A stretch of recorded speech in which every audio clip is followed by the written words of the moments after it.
Muito bom, assim, mais uma vez, acho que é um prazer imenso, professora Isa, estar aqui com vocês, né, o pessoal do fórum, né, agradeço os elogios. O que eu preparei para nós aqui, professora Isa, né? A gente conversou um pouco durante a semana, da semana passada, essa semana, né, e eu bolei uma estratégia aqui para falar do tema do suicídio, sobretudo a partir de duas perspectivas muito específicas.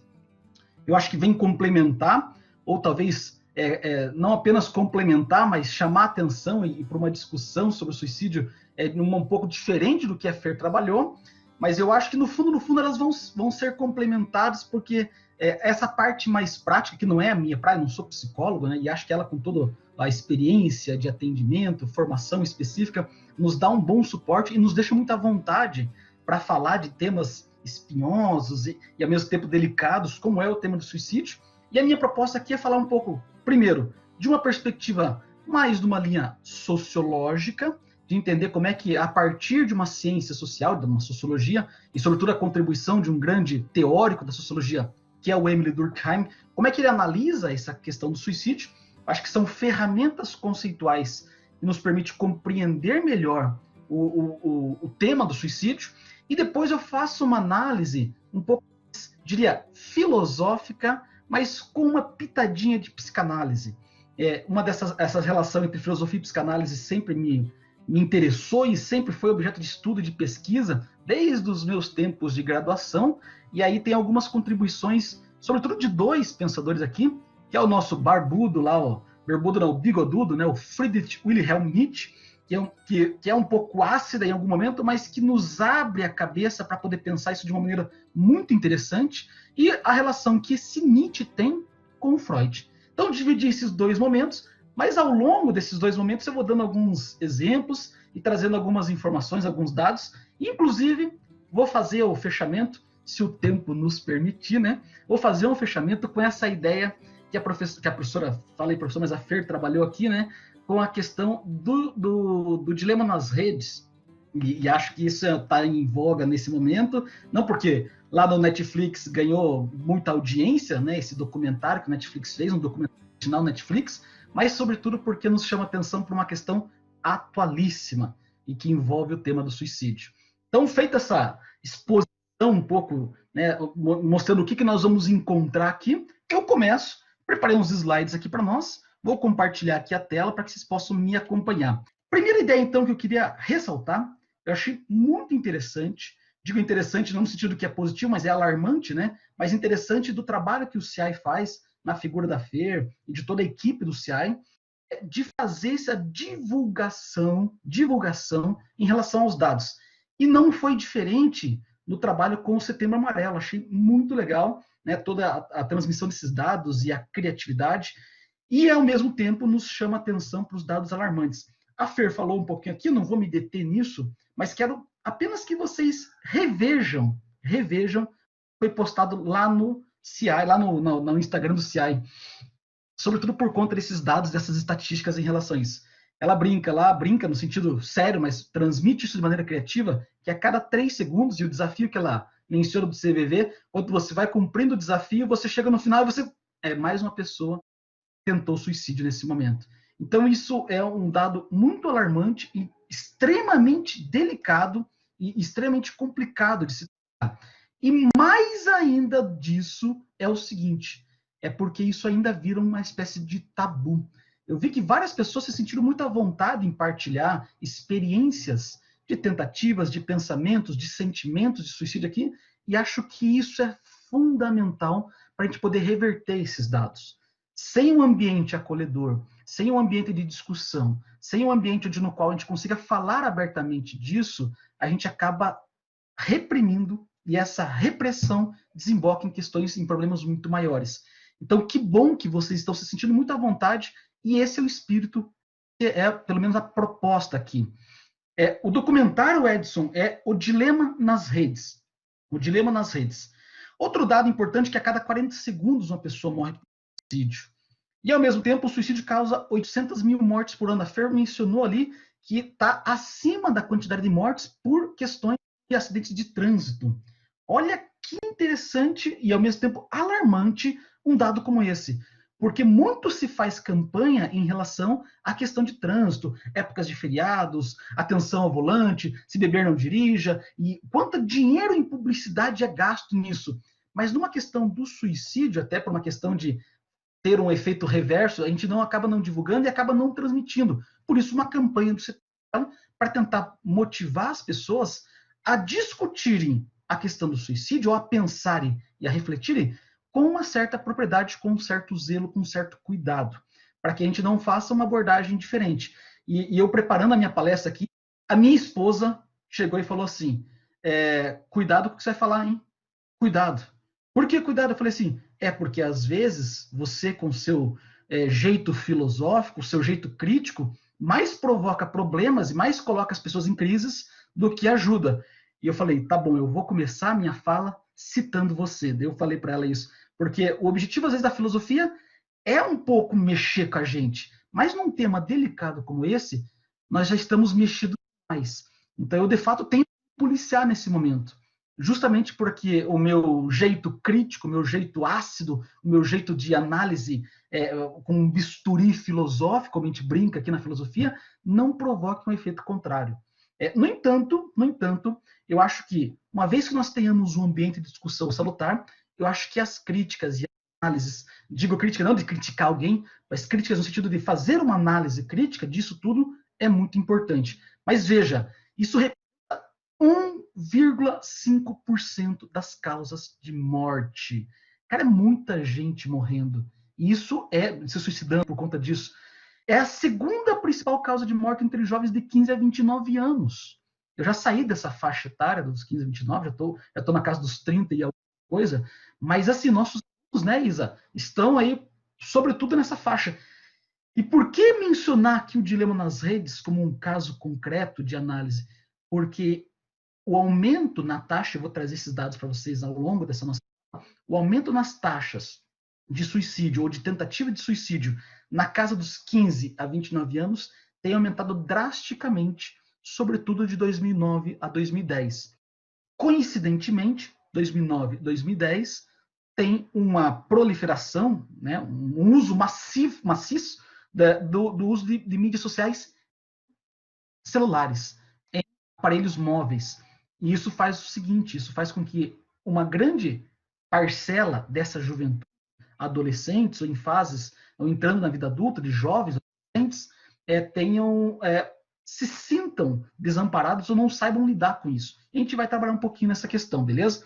E aí um outro dado é que a morte por suicídio é 3,5 vezes mais comum em homens.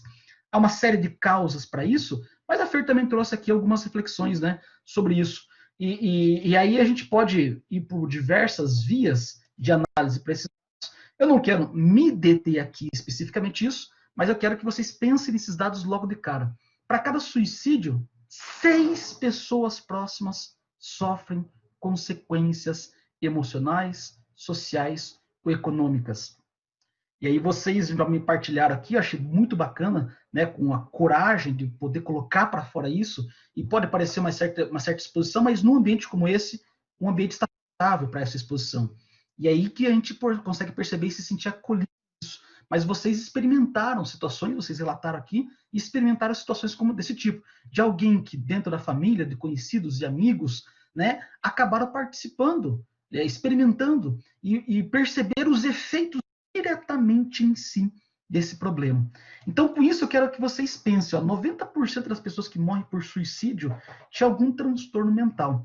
Como eu falei, eu não sou da área para elencar quais são os principais transtornos aqui, mas esse dado nos leva a pensar, então, por algumas vias, nos leva para algumas análises que eu quero tentar mostrar para vocês aqui. E, ao mesmo tempo, nós temos aqui uma perspectiva sociológica de entender esse tema do suicídio. Um primeiro autor que eu quero chamar para a nossa discussão aqui é esse sujeito, né? O sujeito chamado Emile Durkheim. Ele é famoso por criar um método de investigação social chamado de método sociológico. Ele escreve um livro chamado As Regras do Método Sociológico. E ao falar das regras do método sociológico, ele apresenta alguns casos concretos. Quais são esses casos? Eles trabalham com a questão da divisão do trabalho na sociedade pós-industrial, no início da industrialização, mas pós-industrial, fala da questão da religião como um fato social que interfere as relações entre o indivíduo e a sociedade, e fala especificamente do suicídio. Ele escreve esse livro chamado O Suicídio como um exemplo, como um caso concreto de aplicação do seu método sociológico. Então, para eu poder falar sobre o suicídio, eu quero que vocês entendam mais ou menos como funcionam essas regras do método, e aí a gente já fala especificamente do suicídio. Mantenha um pouco de paciência para a gente conseguir acompanhar aqui, e a gente vai tocando o barco, beleza? Então, antes de criar o seu método sociológico, esse método para investigar a relação entre indivíduo e sociedade, ele vai se apropriar de um método científico. Professor, mas que informação inútil é essa? Não é, porque a ciência coloca tudo dentro de um laboratório para fazer os seus procedimentos, ok? Então, você tem um ambiente controlado. Você pode fazer um experimento científico num laboratório onde você controla a temperatura, onde você controla o tempo, onde você controla a quantidade de ar, se você vai ter ar, oxigênio, não. Então, você tem um ambiente controlado. E aí você tem resultados, por exemplo, para produzir uma vacina contra o Covid. Você tem resultados que vão ser aplicados nos indivíduos, mas todo o trabalho preliminar de um método científico é controlado em laboratório. Como é que você vai botar uma sociedade inteira num laboratório? É praticamente impossível. Então, ele vai analisar o método científico e vai transformar o método da sociologia num método com características científicas. Por isso que a primeira ideia do Durkheim aqui é transformar tudo em coisas, ou como ele chama, transformar todos os eventos, todos os acontecimentos sociais em um fato social. Senhor, pode dar um exemplo do que é um fato social? Sim. O suicídio é um fato social. A divisão do trabalho é um fato social. O Covid é um fato social. Então, nós temos vários eventos, vários fenômenos acontecendo em sociedades que pode ser trabalhado numa ótica de um fato social. Mas quais são os pré-requisitos que nós precisamos entender aqui para que seja considerado um fato social de fato? Ficou redundante, né? Um fato social de fato. Essa é a definição que ele dá. Fato social, meus caros, é toda e qualquer maneira de ser ou de agir em uma sociedade que pretende cumprir com esses três elementos. Primeiro, que exerce uma coerção no indivíduo, e essa coerção vem de algo que é exterior ao indivíduo, não é interna, é externa, e ao mesmo tempo é válida para todos. Então, a definição que é essa não nos interessa aqui a fundo, mas isso nos interessa para vocês entenderem o impacto que esse fato social do suicídio provoca. Primeiro, ele é geral. Você pode dizer assim, professor, mas olha, eu não tive experiência com suicídio, não conheço ninguém, então isso não me afeta. Curitiba já foi a capital do suicídio. Né? Hoje os dados estão um pouco abaixo, nós temos outras cidades a nível de capitais, né, com um índice de suicídio muito maior, mas Curitiba, em 90, foi a capital do suicídio. E durante alguns anos, professora Isabela, muitos anos foi a capital do suicídio. Atribuía-se a diversos fatores. A questão do clima, a questão da cultura, o fato das pessoas serem mais introvertidas, eles ficarem mais isoladas, a questão climática não favorecia tanto as relações sociais, isso naturalmente levava as pessoas a ficarem mais isoladas e num transtorno mental ou uma situação econômica financeira, isso fazia com que elas não se sentissem amparadas. Há várias situações, há vários casos, mas Curitiba já foi. Aí eu pergunto, a professora falou que a professora Isa falou que não sabia, mas ao mesmo tempo não é divulgado, não vai, porque isso seria um marketing negativo e a questão do suicídio seria um tabu. Então, falar disso, divulgar isso, mais ou menos levaria as pessoas a se sentirem incentivadas a isso, ou o contrário, ou faria com que não queria vir para a cidade de Curitiba, ou coisa do tipo. Então, portanto, o suicídio sempre foi uma questão meio velada, sempre uma questão meio difícil de lidar, como um tabu. Fato é que ela exerce uma coerção sobre nós. Regras são criadas, estilos de vida são criados, mudanças culturais são modificadas por conta disso. Para dizer, o suicídio é um fato social. E como todo e qualquer fato social, ele exerce uma coerção, ele é exterior ao indivíduo, então, porque independente de você tenha experiência com isso ou não, ele continua existindo e continua influenciando, e ele é aplicado como regra geral para todos. Não que vocês vão se sentir tentados ao suicídio, às vezes pode, mas que vocês vão, de certa forma, se sentir coagidos pelo suicídio. Veja, Londres também foi uma capital mundial do suicídio durante alguns anos. E muita gente tinha um pouco de receio, quando falava-se disso, de morar em Londres. Então, o simples fato de vocês se sentirem um pouco acuados, ou de não se sentirem muito à vontade em falar de temas como esse, leva, então, no caso do Durkheim, a pensar o suicídio como uma característica, como um fato social. E aí vem a sacada do Durkheim, quero que vocês entendam aqui.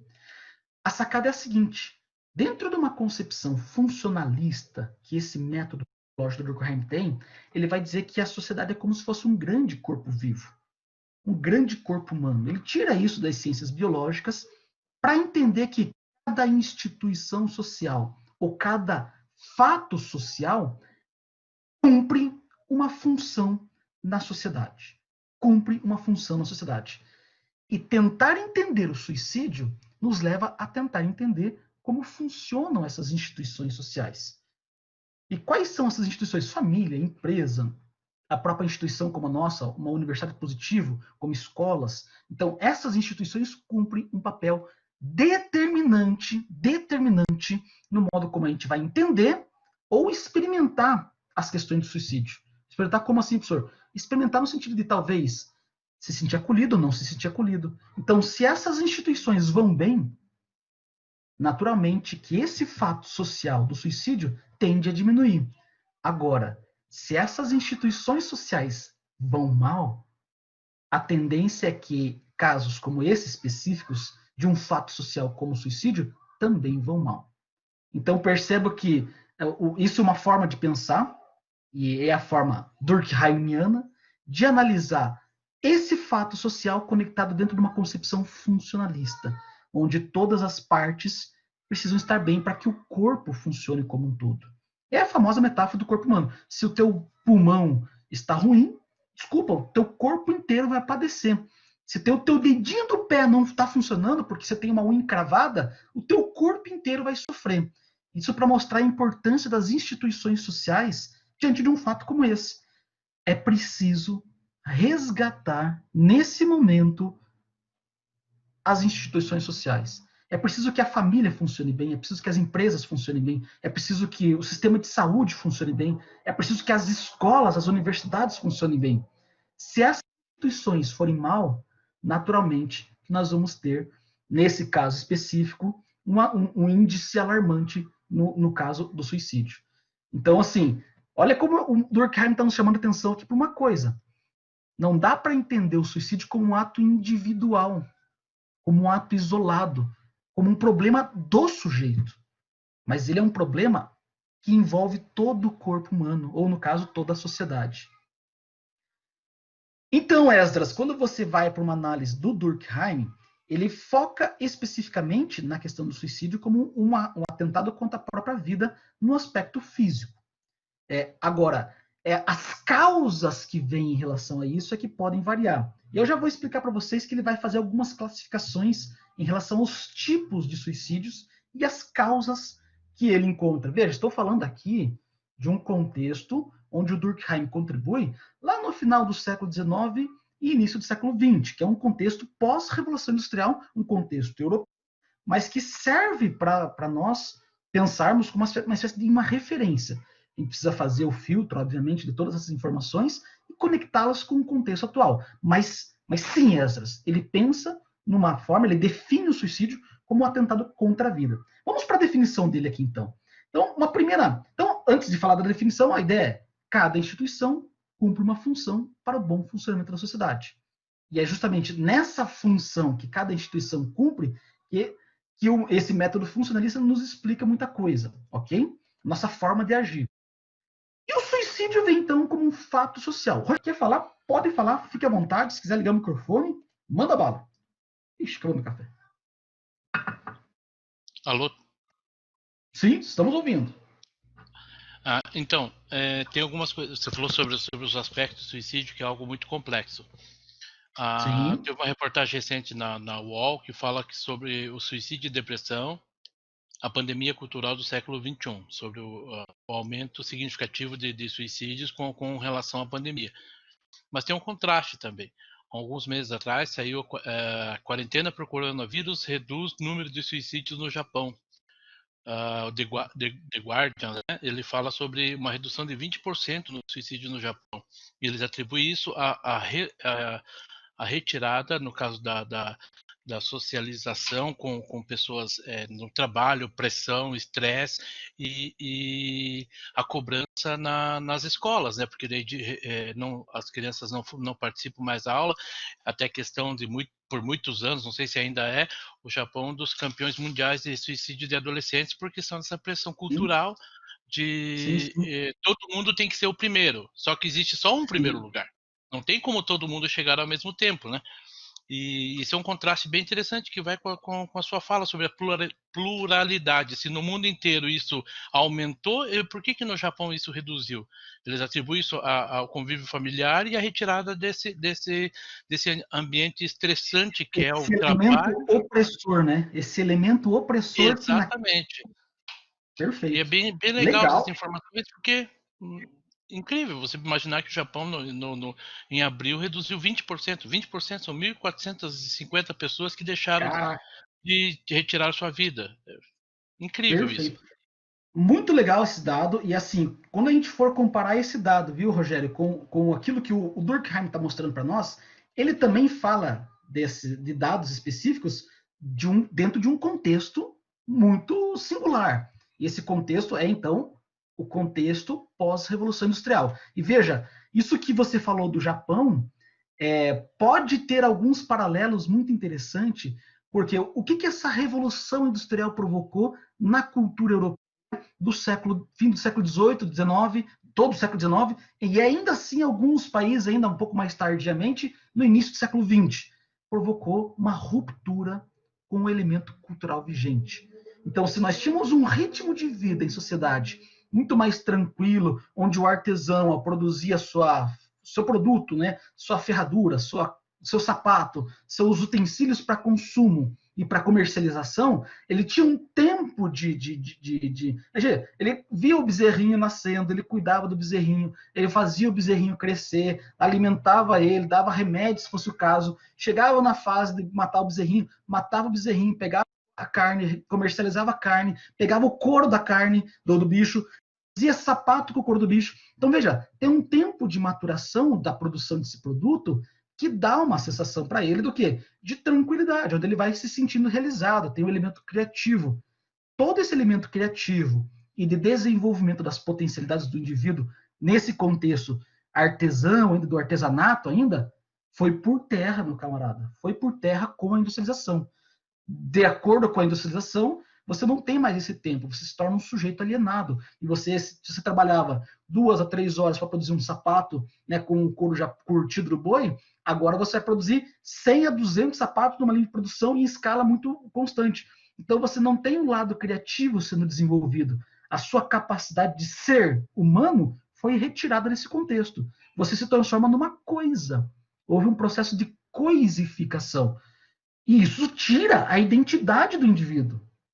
E isso faz com que, então, ele perca suas características. Esse lado da identidade do indivíduo é o que aconteceu, muito me parece, com a questão da cultura japonesa. Porque você tinha um regime, olha, e esse regime, o sistema toyotista, né, que acontece lá no Japão, sobretudo no Japão, na primeira metade, ele faz com que essa linha de produção alcance níveis inimagináveis. E a população se transforma numa mão de obra extremamente eficiente, com tecnologias, transforma-se numa potência econômica, mesmo sendo um país geograficamente pequeno, mas isso provoca uma mudança cultural drástica. E com o passar das gerações, você tem, então, o enfraquecimento desse elemento. E aí, portanto, uma desestruturação psíquica, física, emocional. E aí, talvez, o parar com tudo durante o período de pandemia produz um relaxamento dessa opressão. E talvez isso é muito fácil de explicar, ou pelo menos nos leva a entender, a partir dessa explicação, essas mudanças nesses índices. E que legal. Talvez, aqui nesse momento, talvez em nível de América Latina, a gente não dê os mesmos resultados. E eu vou explicar por que isso aqui, beleza? Então, para dar continuidade a algumas ideias aqui, vão partilhando conforme vocês vão falando, acho que é muito legal isso, né? O suicídio, nessa perspectiva sociológica do Durkheim, mais ou menos nos leva a pensar o seguinte: problemas de integração do indivíduo na sociedade. Essa é a principal causa. Esse comportamento de suicidar-se também possui causas sociais. E a sociedade é que explica o comportamento do indivíduo. Veja, é a ideia do corpo humano, onde a sociedade tem uma função maior e o indivíduo tem a sua função importante, resguardada, mas ele é a parte desse todo. A sociedade é o todo, e o indivíduo é parte do todo. E é a sociedade que, então, vai nos levar à explicação desse comportamento. E o Durkheim faz 3 caracterizações fundamentais aqui em relação ao suicídio. Eu vou avançando para que a gente possa, né, chegar no final. Então, primeiro tipo de suicídio é aquilo que ele chama de suicídio egoísta. Esse é o primeiro tipo de suicídio. Essa é a primeira classificação que ele faz de suicídio. E aí, para mostrar o seguinte, e ó, isso mesmo, Felipe Zaransky, você está mencionando aí, e essa relação da desintegração do indivíduo com a sociedade, essa separação do indivíduo da sociedade, é que é uma das principais causas do suicídio. Com a Revolução Industrial, houve uma separação. O sujeito se tornou um sujeito alienado. E ele se transforma agora numa coisa. Ele perde a sua essência de ser humano. E isso faz com que você tenha prejuízos sociais. Uma das causas e um dos tipos de suicídio que o Durkheim vai elencar é isso que ele chama de suicídio egoísta. Como é que nós podemos classificar e caracterizar esse tipo de suicídio? Quando os indivíduos não se integram às instituições que passam a regular as ações e que determina a disciplina e a ordem, quando ele não se integra a isso, eles acabam tendo desejos que não podem satisfazer-se. E como eles não vão conseguir satisfazer esses desejos, então eles acabam perdendo o sentido da vida. Então os homens estariam mais inclinados ao suicídio quando não estão incluídos ou integrados num grupo social ou numa instituição social. Quando seus desejos não conseguem mais alcançar a satisfação, então, portanto, ele acaba sucumbindo ao suicídio. Por isso que os indivíduos pensam essencialmente em si mesmos, sofrendo com depressão, melancolia e outros sentimentos. E o suicídio seria uma espécie de acabar com essa dor, acabar com esse sofrimento. Veja que é um lado extremamente egoísta do indivíduo, porque ele sofre por não estar integrado. E ele acaba subtraindo a sua vida porque ele não quer mais sofrimento. Uma espécie de fuga boa, uma espécie do cara que não conseguiu se adaptar e, portanto, ele acaba sucumbindo a isso, tomando essa estratégia de acabar com o seu sofrimento. Mas veja, há outras causas para o suicídio. Essa é apenas uma delas. Essa é apenas uma. Ok? Agora, um segundo tipo de suicídio é o que ele chama de suicídio altruísta. Ele não está sofrendo por si só e, portanto, querendo acabar com o seu sofrimento, mas ele doa a sua vida por uma causa. Ele doa a sua vida pelo outro. Então, quando acontece esse tipo de suicídio, é o que o Durkheim chama de um suicídio altruísta. Quando o suicídio é o completo desaparecimento do indivíduo no grupo, ele se dissolve numa causa, ele se doa por uma causa. Então, por exemplo, quando os mártires, lá na questão dos japoneses, os kamikazes, né, que doaram a sua vida por uma função dentro de um contexto de Segunda Grande Guerra, ou por uma questão de honra, os próprios japoneses, mas não só os japoneses, os orientais, sobretudo aqueles que sofrem influência. E isso, o harakiri, sofre influência do zen budismo, eles, quando se sentem desonrados, eles acabam se matando. E muitas das causas que o Rogério trouxe para nós em relação ao contexto do Japão, às vezes eles veem nessa questão da honra, o fato deles, imaginem, é um grande empresário, um grande líder, o pai dele é um sujeito que conseguiu, dentro de uma cultura japonesa, alcançar altos índices de visibilidade econômicos, e aí, de repente, ele não consegue alcançar o mesmo patamar, o mesmo desenvolvimento, ou ter as mesmas conquistas do pai. Então ele se sente desonrado. É como se ele nunca pudesse alcançar o que o pai alcançou. Então ele se sente desonrado. E em função dessa desonra, para não sujar o nome da família, eles acabam praticando suicídio. Se mata por vergonha. Então, você tem várias questões, mas veja, a causa não é necessariamente o sofrimento egoísta dele. É uma questão que transcende o eu, o ego, e, portanto, entra numa classificação que o Durkheim chama de suicídio altruísta. Mas tem um terceiro tipo de suicídio, e talvez o momento que nós estamos vivenciando da pandemia seja um reflexo desse terceiro tipo de suicídio que o Durkheim está falando. Ele fala num contexto onde as regras mudaram, onde as mudanças culturais, econômicas, né, políticas se modificaram radicalmente depois da industrialização, as comunidades, as sociedades, as zonas urbanas, as zonas rurais se alteraram tão radicalmente que as regras vigentes não têm mais sentido. E, portanto, por não fazer mais sentido, a pessoa não encontra, então, o seu lugar naquela sociedade, o seu lugar dentro daquele todo. E, portanto, acaba optando pelo suicídio. Então, se deve a um estado de desregramento social em que as normas estão ausentes. É muito comum em casos de situações extremas, onde numa revolução, onde num contexto de guerra, as pessoas praticam o suicídio por medo do que vai acontecer.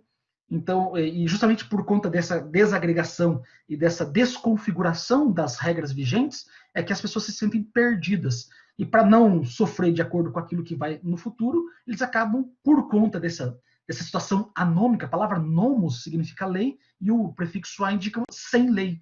Um momento de transformação, onde nós passamos por uma transição. E por que eu falei que talvez isso seja, né, muito comum numa situação de pandemia atualmente?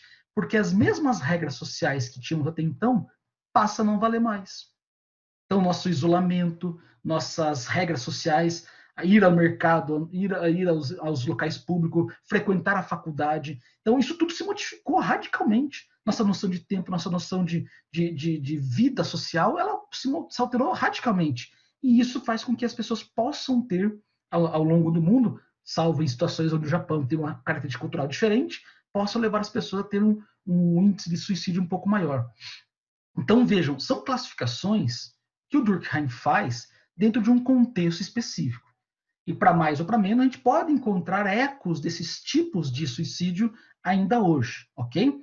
Mas essa não é a única forma de perceber o suicídio ou de analisar o suicídio. Uma óptica um pouco diferente, mas tão rica quanto, é essa ótica do quê?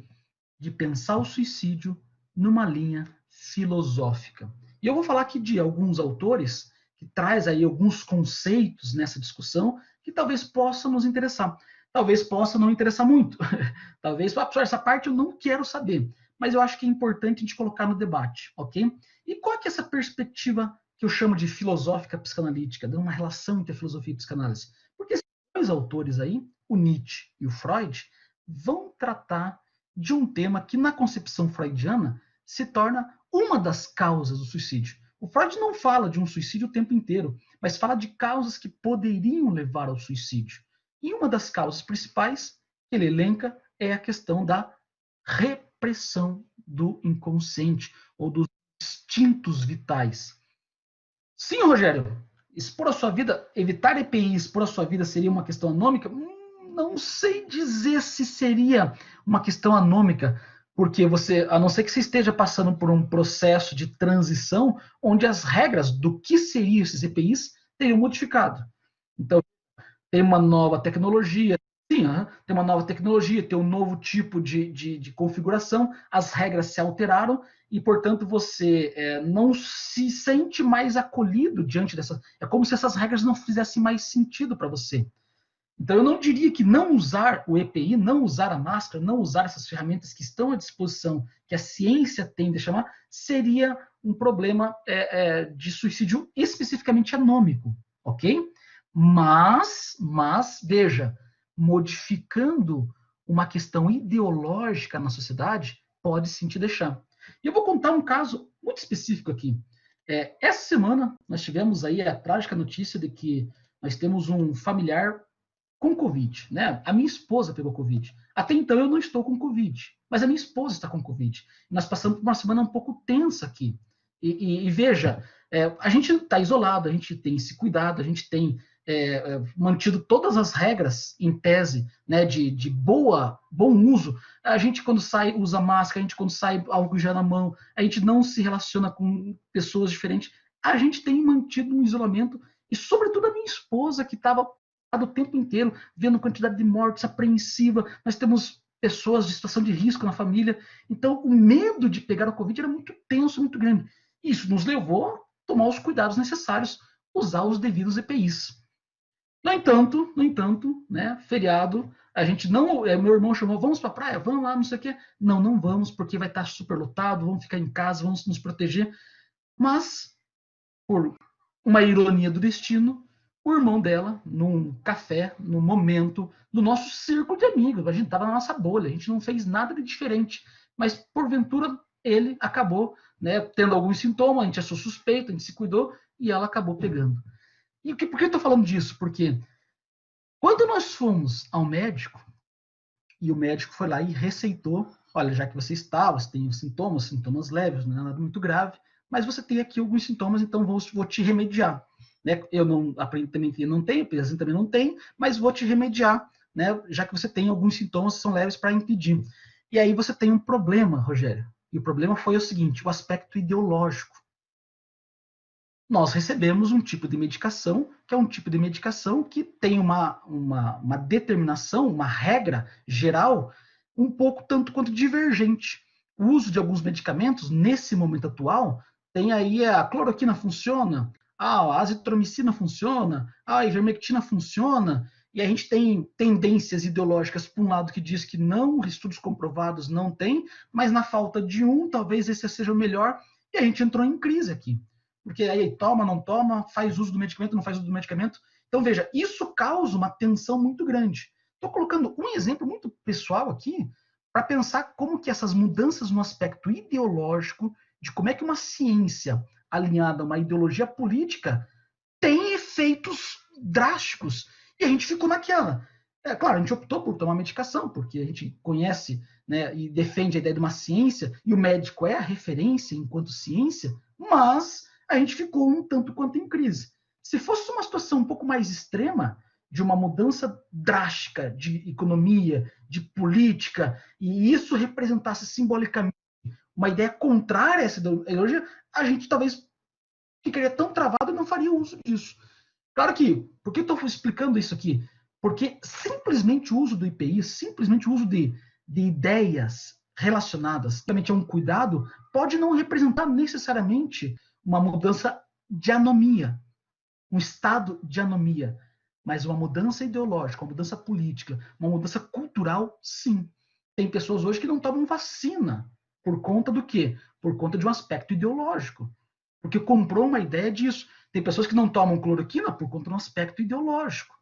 E aí o problema isso desemboca não necessariamente no suicídio, mas desemboca em problemas sociais. E lembra do que eu falei no primeiro ponto aqui do Durkheim? O todo está conectado com as partes. Quer resolver o problema da saúde? Quer resolver o problema do suicídio? É preciso entrar de cabeça no problema das instituições sociais. E é aí que eu quero mostrar para vocês. Essa concepção muito específica depende do resgate. Eu digo, essa questão específica do suicídio depende do resgate e especificamente do modo como as nossas instituições sociais estão tratando. Se nós temos uma ciência cambaleante, uma política cambaleante, uma economia cambaleante, empresas cambaleantes, vamos nos tornar muito facilmente reféns, né, de práticas como a do suicídio. Bom, se a gente quer resolver problemas do suicídio, que é a ponta do iceberg, nós temos que mexer na base. E talvez essa é a grande lição que o Durkheim tem a nos mostrar. E por isso que é essa grande sacada de uma análise crítica como essa que todos nós temos que fazer nesse momento. E se a gente não faz isso, se a gente não faz isso, a gente acaba sucumbindo e sofrendo com esses problemas. Ó, o Landman está falando aqui, eu conheço quem não queria tomar esses remédios por ideologia, tinha fortes sintomas, acabou tomando e se recuperou rápido. Perfeito. Mas você percebeu que botem o sujeito em crise, Edson? Bota o sujeito, pelo menos assim, trava e dá aquela... Toma ou não toma? E aí? Puxa, se nós temos uma instituição forte que dá subsídios, que dá apoio, digo instituições sociais como a política, um sistema de saúde eficiente, uma estrutura social, famílias bem conservadas, escolas, empresas. Se a gente tem isso, a gente tira essa insegurança do indivíduo. Se o médico receita tal medicamento e nós temos um alinhamento que dá a condição de segurança nessas instituições, a gente não entra em crise. Então, agora, a falência das instituições é um alarmante que leva as pessoas a, por medo, por causas ideológicas, por questões muito pontuais, acaba. E se a gente não toma e os sintomas pioram, morrendo? A gente vem, e aí que eu quero entrar, a gente vem num sentimento de tremendo, num sentimento de culpa tremendo. E é daqui que decorre, segundo essa análise filosófica freudiana, um dos problemas centrais do suicídio, que é a questão da depressão. E essa depressão, ela é especificamente decorrente de um elemento que ele chama, e aqui é o interessante, que é o elemento da culpa. Da culpa. Não estou entendendo culpa com aquele sentimento de culpa porque eu fiz alguma coisa errada e pronto. Mas é uma culpa que na análise do Nietzsche e na análise do Freud, olha a frase, essa frase estava na minha monografia de graduação. A culpa é o cimento do contrato social. Senhor, não entendi o que quer ver o cimento. O cimento é aquilo que dá liga, aquilo que unifica. Nós só conseguimos viver em sociedade porque há alguma coisa que nos une. Senhor, o que nos une não é o ideal, não é uma vida social harmônica, não. É o sentimento de culpa. Senhor, mas não é muito radical isso? Eu achava também isso. Mas depois de ler os textos freudianos e os de Nietzsche, né, é difícil não dar crédito a um argumento desse tipo. E vou explicar por quê. Veja, como eu falei, o Freud não faz estudos muito extensos sobre isso, muito extensos, mas especificamente em relação ao sentimento de culpa e a necessidade de autopunição decorrente do ódio que se volta para si próprio. E eu vou explicar para vocês como é que funciona essa questão. Veja, nós temos aqui uma análise freudiana para dizer o seguinte: todo e qualquer sentimento vital, e ele vai chamar isso de impulsos, são dois impulsos principais em Freud que nos movem, que faz com que você se levantasse da cama hoje. Por que vocês levantaram da cama hoje? Numa análise freudiana psicanalítica, ele diria o seguinte: há impulsos vitais que te levam a querer viver. Isso, ele vai chamar lá a nossa essência, o nosso id, né, o ID, né, o nosso id, e essa pulsão aqui faz com que você se levante da cama hoje. O que é uma pessoa depressiva? É quando essa pulsão não tem forças de fazer com que ela se levante da cama. E como é que chega num estado como esse? Como é que chega num estado desse? É porque, ao longo da vida, por conta de traumas, por conta de uma série de mecanismos do inconsciente, você acaba pegando toda essa pulsão, toda essa energia vital, todo esse id, isso que te move, que te dá energia, e você reprime isso. Então, essa energia vital, veja, isso é lei da física. Energia não se destrói, energia se consome. Então, essa pulsão é uma energia. Você precisa dessa energia para sobreviver, para andar, para comer, para se reproduzir, para viver. Quando você, por uma série de mecanismos sociais, por uma série de mecanismos internos do inconsciente, acaba reprimindo essa energia fica ali, latente, fica ali.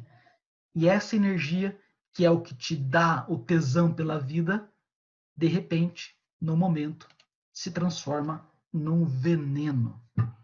Num veneno. E essa energia que te leva a querer viver, de repente, é o elemento fundamental que te faz querer morrer. Quando vocês observaram no discurso da Fer, o sofrimento, as frases que manifestam esse sentimento, no fundo, eu quero me mostrar de um jeito, mas por conta de pressões sociais, eu acabo reprimindo isso em mim. Essa energia vital, essa pulsão vital, ela vai se voltar contra si próprio. O Jefferson cantou a bola aqui, é isso que faz com que nós tenhamos essa somatização. E aí, portanto, na análise psicanalítica freudiana, nós temos que 90% de todas as doenças físicas têm origem em uma ordem psicossomática. São repressões do instinto, são repressões dessas pulsões vitais que, por não ter vazão para fora, volta-se contra o próprio indivíduo. Por não obter uma espécie de canalizar, Por que uma terapia é importante? Vocês mencionaram aqui a importância da terapia, né? A Fer também falou um pouquinho disso aqui agora há pouco, né? Por quê? Porque na terapia você faz o quê? Isso é o que o Freud chama de catarse. Catarse é o expurgo desses sentimentos, expurgo dessas tensões. Quando você consegue falar, aí você chora, você se emociona, você se arrepia, aí você sente aquilo que estava reprimido, que você não sentiu por conta de uma repressão. A repressão pode ser de vários tipos. Por exemplo, pode ser por medo de eu me expor. Eu tenho tendências sexuais por um lado e por conta de uma pressão social, eu reprimo aquilo. Então, reprimir, aquela energia tem que ser consumida de algum jeito. Então, ela vai ser consumida te destruindo. Ela é autodestrutiva. E como é que essa sensação, esse sentimento se converte em uma destruição? Por meio da culpa, por meio do remorso, por meio do ressentimento. E, portanto, esses ressentimentos são sintomas dessa culpa que não tem. O Wesley falou ali, né, que a cada degrau, ou seja, a situação que subimos na vida, né, por consequência, aumenta o grau de buscar mais e mais. Afinal, chegaremos a uma insatisfação sem fim. Sim, Esdras, sim. E, de fato, quando você tem uma necessidade de atender esses desejos constantes, o desejo nada mais é o quê? Que a sua vontade com o interdito. Isso não é nem Freud, nem Nietzsche, mas um autor que vai definir o desejo dessa forma é o Arthur Schopenhauer. Arthur Schopenhauer. Embora ele seja considerado um pessimista, e talvez em tempos de discussão sobre suicídio ele não seria um cara muito afoito nessa discussão, mas ele diria o seguinte: nós somos vontade, mas quando há uma proibição, uma repressão, quando há um interdito, esse desejo, essa vontade, que até então é natural, se transforma num desejo.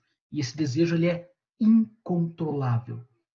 E aí, portanto, e olha, agora eu vou dar um outro exemplo pessoal, eu gosto de dar meus exemplos pessoais, né? Não sei se eles se aplicam necessariamente à realidade de vocês, mas eu tenho um filho aqui, né? E recentemente a gente toma os devidos cuidados, mas às vezes a gente acaba vacilando em algumas questões, né? No processo educacional do filho. E o Piazinho, o Pedrinho, né? Tá aqui gritando, se deve, tá aqui, né? E esse Pedrinho, ele gosta muito do quê? De videogame. E, gente, estamos numa pandemia, eu moro no apartamento, a gente não tem um campo para ele brincar. E se tivesse, a gente faria isso. Mas como a gente tem aqui uma restrição de limitação de espaço geográfico, poxa, às vezes o videogame é uma mão na roda para dar aula, para poder fazer os meus trabalhos. E ele fica aqui no videogame. Só que aí eu percebo o seguinte, que vai dosando essa quantidade de tempo, né? E um joguinho que ele gosta muito de jogar, recentemente ele se encantou por ele, porque ele aprendeu a jogar, é o tal do Roblox. Ele gostava do Minecraft, passou pelo Lego Vingadores e agora chegou do Roblox. Só que o Roblox ele joga online. E é como se fosse uma rede social. E é impressionante o envolvimento que ele tem naquele joguinho. E como ele pega, e aí ele vem, papai, estão querendo roubar a minha fábrica. Daí eles brigam entre si, um destrói o outro. E eu falei assim, cara, isso não tá legal. E aí, eu, para poder tirar isso, e é impressionante a alta capacidade viciante que tem um jogo desse tipo. E ele se envolve de tal forma que ele quer. E eu, quando eu falei a primeira vez, não, agora chega, pronto, ele quase entrou em depressão, se desesperou e fez todo. O que eu fiz com ele? Eu dei o interdito. Eu disse o não. Agora chega. E naquele momento, ele ficou incontrolável. Ficou incontrolável. Ele se esperneou, ele se chutou, ele veio para cima de mim. E o Schopenhauer fala, né, que a criança é a maior expressão da vontade. E quando você diz não para a criança, esse desejo se transforma em algo louco, incontrolável, e ele é muito espontâneo. Então ele veio para cima de mim, ele brigou, ele se jogou no chão, ele ficou se batendo. Aquela é a expressão do desejo. Só que o que a gente aprende ao longo da nossa vida, meus caros? Nós precisamos reprimir isso. Imagina dar um chilique desse num ambiente público. Imagina ele dando um chilique desse num supermercado lotado. Nossa, você tem vontade de arrebentar o Pia e quebrar todos os ossinhos dele na pancada. A gente não faz isso também porque a gente aprendeu a se reprimir. Então, o que acontece com essa repressão? Você vem com aquela vontade e você quer quebrar todos os ossinhos e você se reprime. Isso vai somatizar em alguma parte do seu corpo. no estômago, na dor de cabeça, num câncer, em alguma coisa. E quando isso não somatiza, isso vai te bloquear nesse seu desejo de viver. Então, e aqui eu quero entrar no detalhe, que é a parte final da nossa aula, porque o nosso está já na sequência aqui já, que é exatamente a parte de como é que essas redes sociais trabalham, influenciam e provocam esses desejos incontroláveis. E aí eu quero que vocês pensem no seguinte, claro, já foi indicado aqui o filme, né?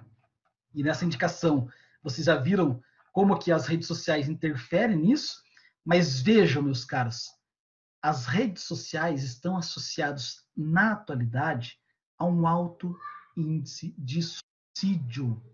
Já tá na agulha, Edson. Maravilha, maravilha, maravilha. E tem uma cena que eu quero que quando vocês forem assistir o filme, não, é um filme documentário, né? Quando vocês forem assistir o filme documentário, que vocês prestem atenção nesse personagem, ou nessa personagem. Ela está toda feliz.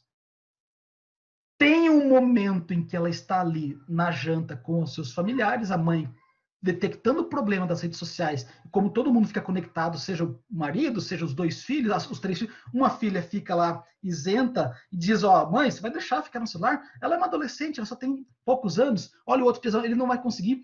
Ele faz um trato. Nessa noite, na hora do jantar, ninguém vai pegar celular. E fica um silêncio mórbido na cena.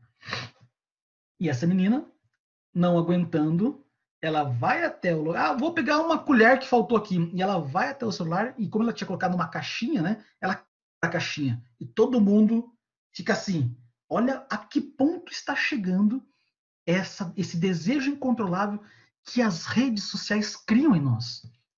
Criam em nós. E aí, nessa parte, ela vai pro quarto e ela pega uma fotinha dela e começa a fazer o quê? Tira uma foto, posta nas redes sociais e tem lá 2 curtidas. E ela fica triste, porque ela quer ser popular, ela quer ganhar os likezinhos. E ela decide usar os famosos filtros que temos hoje, né? E ela usa um filtro bonitinho e tal, e todo mundo começa, nossa, que legal, nossa, que linda, olha que maravilhosa. E ela fica com esse sorrisinho que vocês estão vendo ali, a cena é essa. Esse sorrisinho, feliz da vida. Só que de repente vem um comentário. Um comentário. O que aconteceu com as suas orelhas? Ela cresceu? E é esse comentário que tem ali. E ela nunca tinha percebido que a sua orelha tinha um formato que talvez não fosse o formato mais comum. E ela começa lá a se depreciar no exato instante. Então, nesse momento, a partir de imagina, ela teve vários likes, vários comentários, nossa, que linda, nossa, looking good, né? You're awesome. E de repente vem aquilo ali e coloca lá a carinha do elefante. E ela começa a se martirizar por isso. E ela começa a entrar num estado depressivo por conta disso. E esse estado de depressão leva ela a uma cena de tentativa de suicídio. Não vou dar spoiler para saber se ela se suicida ou não. Vão assistir o filme para que vocês possam ver o problema e o grau de problemático que essas redes têm. E aqui vem a sacada. Exatamente no ano 2009, quando se populariza as redes sociais por celulares, olha as taxas de aumento de pessoas que deram entrada em hospitais por conta de alto flagelo. Não acabaram se matando, mas que foi tentativas de suicídio. Então, de 2009, como vocês podem perceber ali, de 2009 até essa linha... Oh, cadê minha caneta? Minha caneta fugiu. De 2009... Opa, deixa eu voltar aqui, deixa eu voltar a apagar. De 2009 aqui, relação direta exatamente com o auxílio. E veja, Rogério, não é nem necessariamente em relação a jogos que incentivam, né, a prática de suicídio, como foi o caso da Baleia Azul, tá? Mas tem a ver única e exclusivamente com o uso das redes e o modo como as redes são criadas. Mas veja, nós tivemos um índice em 62% na faixa etária de 15 a 19 anos, e olha o mais alarmante, aumento de 189% na faixa dos 10 ao 14 anos. Então, assim, isso é problemático. Estamos falando de uma realidade norte-americana, mas que tem várias relações. E vem um outro dado interessante. O outro dado interessante é que as redes sociais estão diretamente conectadas por conta do uso em celulares E a taxa de morte por suicídio, desde quando surgiu o fenômeno, né, a partir de 2009, 2010, aumentou em 70% de 15 a 19 anos e, pasme, os suicídios aumentaram em 151% na faixa etária de 10 a 14 anos. Meu Deus, meu Deus. É de ficar chocado, realmente. E aí tem o debate todo em torno disso, né? Porque, assim, por isso que nós vamos perceber que mais do que setembros amarelos, campanhas, pesquisas científicas com dados sólidos e fazer uma pesquisa para criar intervenções eficientes e ações educativas são extremamente necessários. Precisamos conversar sobre o assunto do suicídio e deixar de trabalhá-lo como um tabu e analisar não só as causas de maneira isolada, mas sempre de uma maneira orgânica. É preciso também, e aqui vem talvez a grande esperança nossa, que essas redes sociais têm se tornado e têm sido vistas como os vilões. E alguma coisa, o Edson colocou, alguma coisa de errado não está certo? De fato, Edson, alguma coisa de errado não está certo. Não é coincidência, é o modo como essas redes sociais nos influenciam, nos viciam e como elas estão lucrando em cima dessa tragédia. Então, isso está na base, na estrutura, na criação do algoritmo. Não tem. É engraçado que um dos criadores desses algoritmos lá, ele fala assim: infelizmente, o Facebook, o Google, o Instagram, o YouTube, eles não estão contratando psicólogos para criar ferramentas educativas que nos levem a pensar em como não nos tornar viciados nisso. Ao contrário, eles estão pegando pesquisas prontas e criando algoritmos especificamente para que nós não saiamos disso. Porque é dali, desse desejo incontrolável que eles criam nos anúncios, que eles lucram.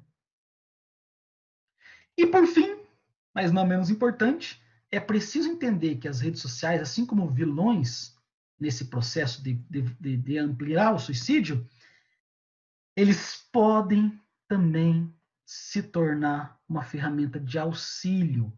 E aí práticas como essa nos levados a tornarem um pouco esperança. O Facebook, né, depois de ver esses dados alarmantes, também de receber alguns processos, obviamente, né, por conta disso, eles lançaram uma ferramenta aqui no Brasil, junto com a CVV, né, justamente para tentar mapear, criar um algoritmo para tentar mapear pessoas que estão fazendo manifestações nas redes sociais com palavras que têm tendências suicidas e que elas sejam encaminhadas num primeiro passo para publicações e postagens de centros de apoio médico, que é o caso da CVV, né? E ao mesmo tempo para que seja encaminhado e colocar em contato com pessoas que são próximas, familiares, amigos, ou pessoas que eles curtam muito, que tem lá no algoritmo, na sua rede de amigos, e que possam colocar em contato e que possam dar visibilidade para esses problemas, para que tenham uma espécie de tempo de conseguir alcançar isso daí. E quais são os desafios para eu terminar aqui nosso bate-papo, né?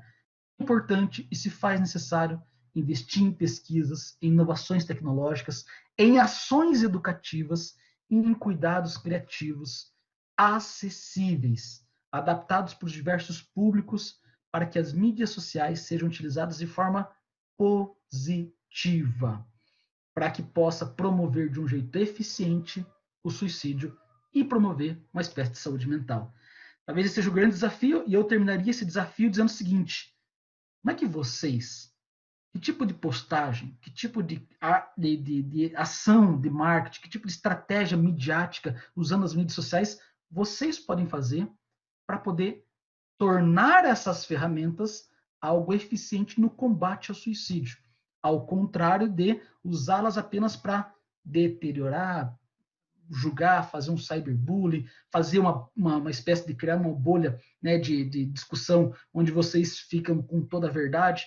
O que é que cabe a vocês, o que é que cabe a mim, o que é que cabe à professora Isa de fazer para cumprir bem esse desafio? Professora Isa, pontualmente, 11h59, acaba aqui meu discurso. Não consegue ter essa capacidade de cumprir o horário, mesmo eu não cumprindo o horário de iniciar você consegue, de alguma forma, adaptar tudo, falar o que você gostaria no prazo. É algo incrível mesmo, hein? Puxa vida. Eu vou te falar que eu acabei pulando uns slides, tá? Só para Entendi, mas é bom daí, sabe por quê, Djalma? A gente sempre tem a continuidade com você. Ó, cenas dos próximos capítulos, tem um autor, um filósofo chamado Albert Camus. Ele está lá no contexto de Segunda Grande Guerra e ele escreve sobre o suicídio, dizendo o seguinte: o suicídio é o tema por excelência da filosofia, ou deveria de ser, porque as pessoas se preocupam em falar de como devemos viver, como devemos, né, usar nossas relações, mas eu falo assim, mas ninguém fala de qual é, de fato, se essa vida vale a pena ser vivida. E é isso que está em jogo numa questão do suicídio. E ele vai dar uma sacada, não falei aqui, não explorei, mas depois vocês podem ver lá. Ele vai dizer o seguinte: ao invés das pessoas subtraírem sua vida, né, se matarem por conta desse absurdo que é a vida, ele falou o seguinte: a estratégia seria se revoltar. Não se matar, mas se revoltar. Que haja mudanças e que haja, de fato, alternativas a isso. Mas isso fica para uns cenas dos próximos capítulos, tá? Adoro, exatamente. A gente já vai pensando em spoilers para o próximo, né? Muito bom, né? Olha aqui, Djalma, você está vendo nos comentários? Eu acho que todo mundo sempre escuta essa questão de suicídio, pensa na questão psico, né? Que é óbvio, né? É quem vai estar atuando mais nessa linha, e o pessoal falando do quanto foi relevante essa questão também, né, de uma linha mais sociológica, filosófica que você traz aqui, né? Abre a mente para outras situações, né? A questão, você falando do Freud, da culpa, né? Nossa, gente, é um processo assim, não dá vontade de parar, tem muita coisa que a gente não imagina. Eu tenho algumas contribuições, porque foi a minha monografia de graduação, foi exatamente sobre culpa em Nietzsche e Freud. E desde lá, 2007, eu tenho pesquisado, ampliei um pouco, depois fiz uma pós-graduação, e eu também fiz como tema da culpa e na relação entre filosofia e análise. Então, eu tenho estudado bastante isso. Tem alguns artigos, depois eu posso compartilhar com vocês também, aí para que possam se aprofundar um pouquinho nessas questões aí. Só me permita... Ali, ó, canal do Djalma ali, o pessoal pedindo. canal do Djalma, isso mesmo. Curtam, se inscrevam. Só para fazer um paralelo, a Giovana falou assim: é preciso acabar com a cultura do cancelamento.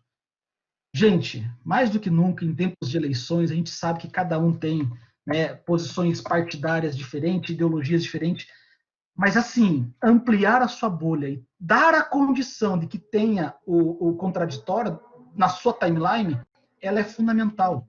Ela é fundamental. Então, aqueles memes, aqueles posts, que você fala assim: se você é defensor do PT, pode me excluir. Se você é defensor do Bolsonaro, pode me excluir, porque eu não aguento, eu tenho nojo. Isso tudo faz parte de uma manipulação desses algoritmos das redes sociais, para que você fique dentro de uma zona de conforto, que é a famosa bolha das redes, e que você não tenha a opção do contraditório. Só que isso faz com que você esteja cada vez mais suscetível a essa manipulação. E, portanto, você começa a ser alimentado nos desejos mais loucos e absurdos possíveis, a ponto de você querer desejar a morte do outro só porque ele vestiu uma camisa vermelha. E detalhe, não acontece só numa rede social, no plano virtual. Isso vai para o plano físico. Porque depois você vai para uma manifestação, depois você vai para um local, daqui a pouco você vai, e aquela questão cerebral, o tal do meme, ele adentra lá numa questão, a gente chama assim, de uma ordem mimética. Ele vai lá no plano do cérebro límbico, que é a parte do instintivo, onde não há racionalidade. E você age de maneira violenta irracionalmente. Então, assim, não é à toa essa cultura do cancelamento, é preciso aprender a suportar o contraditório. Eu não gosto de certas posições, e por mais ofensivas que elas sejam, eu preciso estar ali junto para que ela possa ter o direito de ver também a minha posição. Vocês vão brigar o tempo inteiro, mas estou dizendo o seguinte, que a cultura do cancelamento te torna muito mais vulnerável e muito mais suscetível a manipulações. Então, cuidado, bem lembrado, Giovana, acho legal. Muito bom. O do canal, se você não conseguiu, Amanda, é só digitar. Professor Djalma, como é que tá o nome? Como é que... o link ali, ó. Ela disse que não conseguiu. Digita lá como Djalma, professor Djalma, alguma coisa assim, consegue também, né? Acho que sim. Deixa eu ver. Por que esse link não deu certo? Meu Deus do céu, eu não tenho o link do meu próprio canal? Não, eu acho que só ela disse que não conseguiu por conta de estar no celular, alguma coisa assim. E não deu certo, é que ela que não conseguiu aqui. Dá uma lida do que o Esdras escreveu ali. Diga lá, Olha Esdras, que bacana. a sua conclusão deixa uma pulga atrás da orelha. Essa é um pouco a ideia do nosso bate-papo aqui, tá? Eu, longe de querer mostrar aqui soluções para o problema, até porque eu não tenho soluções para o problema, mas é colocar alguns elementos na discussão. Né? E assim, foi elementos muito rápido aqui, como eu falei, eu tinha muito mais coisas para falar aqui, mas a gente vai amarrando algumas ideias que ela faça sentido, mas para mostrar exatamente que talvez a complexidade nos impeça de criar soluções rápidas e fáceis, mas buscar soluções rápidas e fáceis talvez não seja o caminho também. Veja, perfeito. O Nick, esse autor que eu falei de cenas dos próximos capítulos, no outro momento, ele fala o seguinte: é preciso aceitar o absurdo que é a nossa vida humana.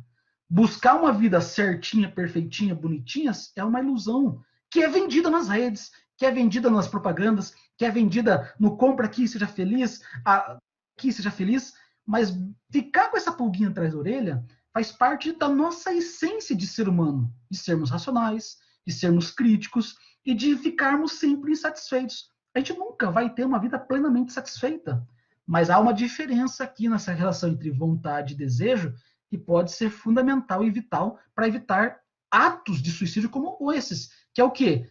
Tentar matar na fonte esses problemas, que é tentar fazer com que os desejos não se tornem descontroláveis, mas manter uma certa sanidade e manter aquilo que o Camus vai dizer, de aceitar o absurdo da vida, com todas as suas dificuldades, mas não para matar-se, mas sim para revoltar-se e buscar ter força, cada vez mais energia para mudar essa realidade.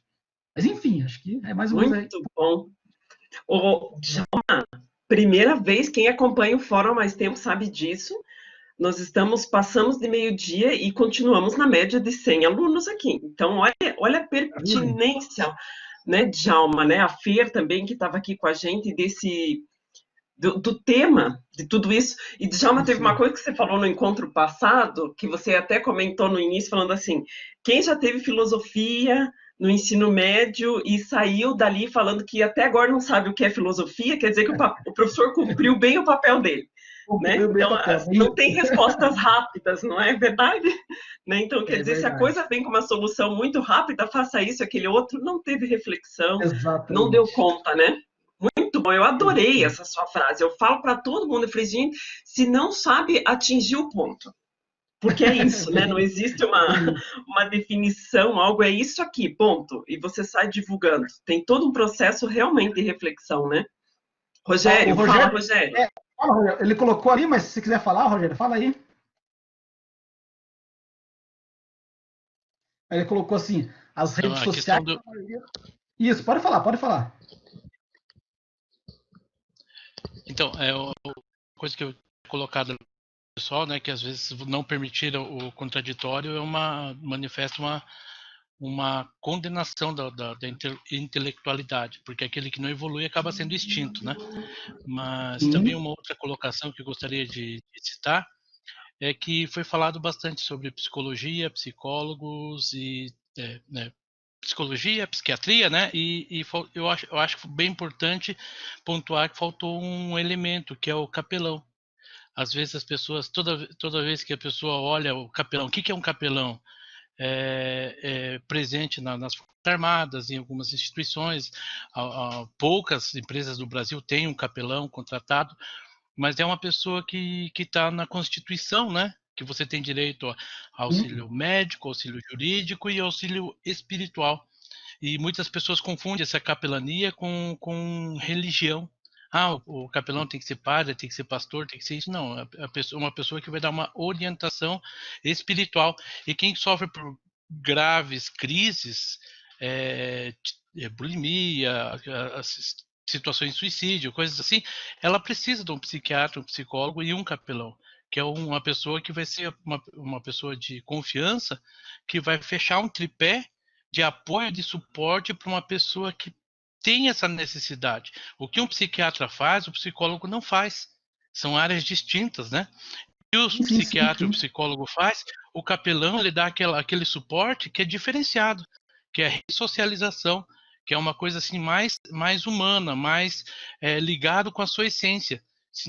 independente do credo, se a pessoa é umbandista, seixonoye, evangélico, católico, o capelão tem essa função de fazer com que a pessoa se encontre no universo. Se o psicólogo faz ele se encontrar dentro da sociedade, né, ele transcende isso para que a pessoa consiga se encontrar, né, dentro da sociedade, se aceitar na sua situação. E às vezes é uma profissão que tem capelões loucos da cabeça, como toda profissão, né? Tem uns que passou em novela, Sempre ele tem. se tornou. Tem uns que querem ser coaching, capelão coach, outro quer ser capelão psicólogo, outro quer ser capelão, quer receitar remédio. Não, pelo amor de Deus. É uma orientação espiritual isenta da sua crença. Às vezes eu sou pastor evangélico e capelão, mas quando eu vou prestar um apoio, eu tenho que esquecer que eu sou pastor, porque senão eu vou querer embutir na pessoa um cristianismo que ela não quer. Às vezes a pessoa é espírita, às vezes a pessoa é bandista, e vai contra o meu credo, mas o meu credo não está em voga. A minha assistência espiritual para fazer ela se encontrar ou se sentir bem naquilo que ela necessita, de entender sua família, é o que é essência. E infelizmente, como todas as áreas, né, tem maus psicólogos, excelentes psicólogos e psiquiatras, sim. Eu acho que fecha bem esse contexto, porque esse tripé de apoio e a situação histórica da sociologia eu acho que fica bem contextualizado para a gente não negligenciar nenhuma parte. Show de bola, concordo. Acho que isso faz parte. Acho que a gente pode falar um pouco disso naquele outro encontro, né, professor? Que a gente falou das famosas dimensões do indivíduo, né? Quando eu tratava do tema do quem somos nós e mais ou menos essa perspectiva do autoconhecimento, é dizer o seguinte: há um elemento físico, há um elemento emocional, há um elemento racional, intelectual, mas há um elemento espiritual nosso, que é essa espiritualidade não se resume a uma religião, a um posicionamento religioso, mas que tem a ver com causas que transcendem o físico. Eu acho que faz muito sentido a fala do Rogério. Show de bola, Rogério. Perfeito. Professor Djalma, obrigada mais uma vez pela parceria. O professor Djalma já é eleito pelo Fórum desse ano como um dos professores mais aclamados do fórum ali, muito bom. Foi uma surpresa encantadora, né, de ter um historiador, filósofo ali que consiga, e eu falei isso para o professor Djalma já, atingir mesmo, né, atingir no sentido de deixar de uma maneira leve, que as pessoas consigam entender, que se reconheçam, que acho que é isso. Esse é o mais importante, que a gente sempre coloca, né? Essa questão de ter sentido, da pessoa se aproximar, da gente ter cada vez pessoas mais próximas. Gente, muito obrigada por todos. Quem já está aqui no Fórum de Carteirinha, que já faz um tempo que acompanha, obrigado por sempre estarem aqui. O pessoal que está vindo pela primeira vez, a gente tem de Rondônia aqui hoje, já me ouviu o pessoal ali. Tanto que no fórum, no link da palestra, né, do certificado, não tinha cidade. Depois eu até incluí, que eu falei, gente, a quantidade de pessoas de fora aqui hoje está sensacional. A Rose, olha lá, ó, de Rondônia, que coisa bacana, né, gente? O próximo vai ser dia 3 de outubro, vocês receberão mensagem também da mesma forma, tá? Apenas um ou outro fórum que é restrito para representantes de turma, quando tem alguma situação até de conversa com pessoas da instituição, alguma coisa mais administrativa, tá? Mas são poucos, a maioria a gente vai estar convidando, até mesmo porque nesse formato é possível, né? A gente vai estar convidando todo mundo para participar, tá bom? Daí fica já de carteirinha ali, sigam o CIAI, sempre no Instagram, CIAI.p, que vocês conseguem ter a informação de tudo que está acontecendo também no nosso setor, tá bom? Show de bola, muito obrigada, prof. Djalma, para todo mundo aqui. Da minha parte, fico gratidão. Sempre prazer imenso, viu? Sempre à disposição. Muito bom. Valeu. Abraço, pessoal. Qual doc que ela esqueceu, que eu me recorde, por gentileza? Qual o nome do doc? É que a Kelly perguntou qual o nome do doc mesmo? Doc, eu não... eu não lembro do que é esse doc. Que doc é esse que estão falando? Documentário? Ah, bom. Tem que fiasco o documentário, né, gente? Olha, meu Deus, é que eu não tô me lembrando. eu Dilema também das redes. já imaginei o Word. É o dilema das redes. Netflix, Ai, dilema das redes. Só por Deus, gente. A gente dá risada da idade aqui, a gente faz uns fiascos que só nessa idade que a gente faz fiasco desse. Eu falei de algum junto, documento aqui? Que documento que eu falei? Será? Que documento? Ai, Deus do céu. Valeu. Esse é o Eu coloquei aqui o formulário, ok? Que a gente tinha divulgado. Quem não preencheu ainda, preenche.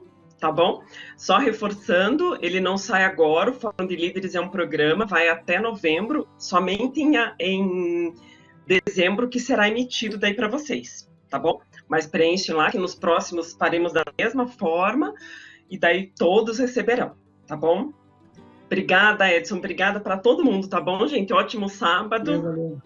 Valeu. Obrigada pela companhia de todos aí.